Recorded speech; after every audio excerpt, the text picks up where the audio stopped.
Ассалаумағалейкум туғандар, қандайсыздар? Назарыңыздарда Қайрат Андре базары жоқ каналы туғандар. Бүгін 3 июнь 2022 жыл мен Бишкек шаарынын чыгыш тарабы Восток айылында жүрөм туғандар. Ушул жерден бир сатылуучу үй бар экен, ошол жөнүндө сиздерге маалымат берейин деген. Азыр биринчи болуп сиздерге жайгашкан жерине жана сатылуучу үйгө чейин барган жолду түшүндүрөйүн туғандар. Мен турган жер Восток айылынын центральный көчөсүнүн жээгинде турам туғандар. Сатылуучу үй ушул жерден бир аз Летная көчөсү менен батышты карай басып барганда 180 метр сол тарапта жайгашкан туғандар. Летная көчөсү 1/1 дарегинде болуп калат. Жана бул айыл өзү ушул мен турган жер жибек жолунан 2 километрдей түндүгүрөөктө жайгашыптыр. Ориентирди алсаңыздар, бул Лебединовканын туш тарабында болуп калат. Лебединовканын түндүк тарабы болуп калат туғандар бул жер. Бул жерге чейин ушул асфальт көчө менен 254 маршрутка Аламидин базарынан, Ош базарынан келет экен туғандар. Ушул жерге чейин. Анда мен сатылуучу үйгө карай жол алдым. Сиздер Восток айылынын центральный көчөсү менен басып келатып, Арген дүкөнүнүн жанындагы Летная көчөсү менен батышты карай басып бара бересиздер. Летная көчөсү менен 100 метрдей батышты карай басып келип, бүгүнкү чыгарылыштагы сатылуучу үйгө да жетип келип калдым туғандар. Бул мына сатылуучу үйдүн көчө тараптан көрүнүшү. Келип жатканыңыздарда сол тарапта бул көчө экиге ажырайт. Ошол бурчта жайгашкан туғандар. Мына көчө тараптан көрүп турганыңыздардай пескоблок менен тосулган. Көрүп турганыңыздардай ворот орнотулган. Адрес Восток айылы 1/1 адреси. Летная көчөсү 1/1 экен бул. Мына бул көчө тараптан көрүнүшү ворота. Мына ушундай. Эми мектеп боюнча айтсак, мектеп бар экен бул Востокто. Садик, мамлекеттик садиктер, анан частный садиктер деле бар дейт. Жана айткандай, түз шаардын ичинде бул жерден 254 маршрутка жүрөт туганда шаарга карай. Анан бул мына үйдүн көрүнүшү. Жеринин аянты 12 сотук экен туғандар. Документтер боюнча кызыл китеп, техпаспорт баары бар дейт. Ээси суу, свет бар, отопление, котел менен иштейт. Канализациянын суусу бул жакка септикке куюлат туғандар. Бул мана ушундай көрүнүштө коросу. Андан ары үй жөнүндө айтсак, 70 квадрат метр экен туғандар. Үй барашный болуп салынган экен. Ал жагы мына шифермен тосулган жерден ар жагы кошуна үйгө караштуу экен туғандар, кошунага. Ошондой болсо дагы мага үйдүн ички тарабынын ремонттору жакты туғандар. Азыр видеону аягына чейин күзөтүп туруңуздар.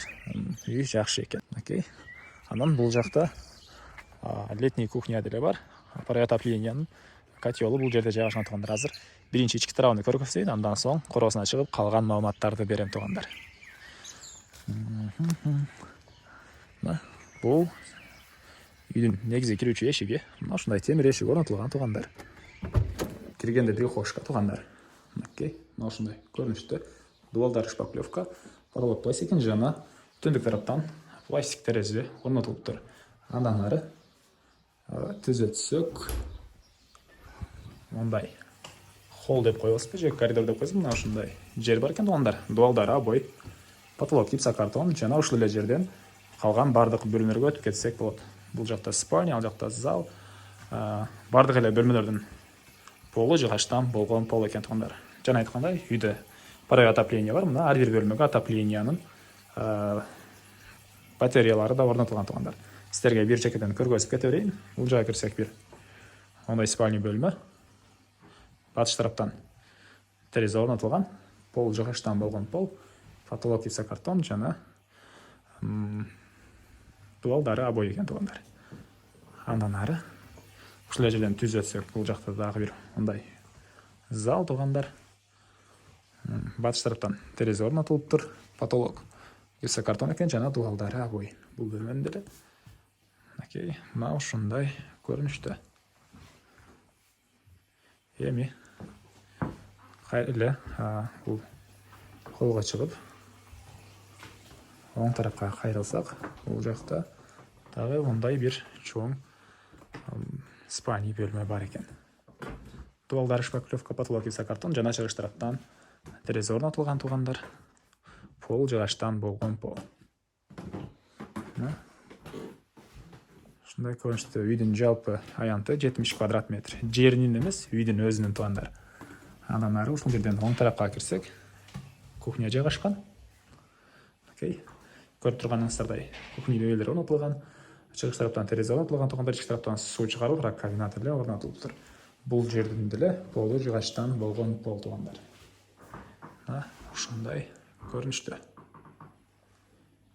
Андан ары сіздерге ең акыркы бөлмөнү санузел көргөзөйүн. Туғандар мына бул жерде санузел. Дубалдары кафель. Бул жака душевой кабина орнотулган. Потолок пластик экен жана унитаз деле ушул жерде жайгашкан туғандар. Эми коросуна чыгып сіздерге калган маалыматтарды берейин. Мен кайра үйдүн коросундамын туғандар. Бул жакта үйдүн тышкы тарабында летний кухня бар экен жана бул жакта жер жемишекенге жер, ал жакта да мал сарайлар бар экен. Буга чейин үйеси мал кармаган окшойт, менин оюмча. Азыркы учурда кармайт экен. Бул жакта мына жер жемишеккен жерге помидор, перец жана башка жер жемиштерин эгип коюптур туғандар. Эми бир жакын да көргөзүп кетейин. Бул перехожканын бул жагында отоплениянын котел орнотулган туғандар. Мынакей. Ушундай көрүнүштө жана бул жакта летний кухня. Анда эшик тараптарын көргөзөйүн. Чегаралар мына узунтор менен тосулган, бул жагы пескоблок менен, көчө тарабы дагы пескоблок менен тосулган. Келсеңиздер, үй ээси сиздерге чегараларын тактап көргөзүп берет. Жердин аянты 12 соток деп айтты. Окей, бул летний кухнянын көрүнүшү. Потолок пластика, дубалдары шпаклевка экен. Терезелер орнотулуптур. Бул жакта дагы бир бөлмө. Ушундай көрүнүштө экен. Эмне маалымат калды туғандар? Бардык эле маалыматтарды берип деп окшойт, менин оюмча. Баасы $36,000 деп айтып атышат. Сүйлөшүү болот. Эсин номер менен экранга калтырам. Звонок кылып сүйлөшүп көрүңүздөр. Дагы бир жолу негизги маалыматтарды эскерте кетейин. Жердин аянты 12 соток туғандар.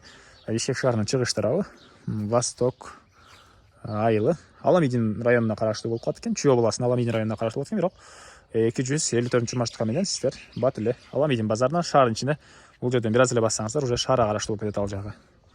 Мындайча айтканда, шаарга карабаса деле, бирок шаарга жакын бул жер. Анда эмесе мен сиздер менен коштошом туғандар. Кийинки чыгарышка чейин саламатта калыңыздар.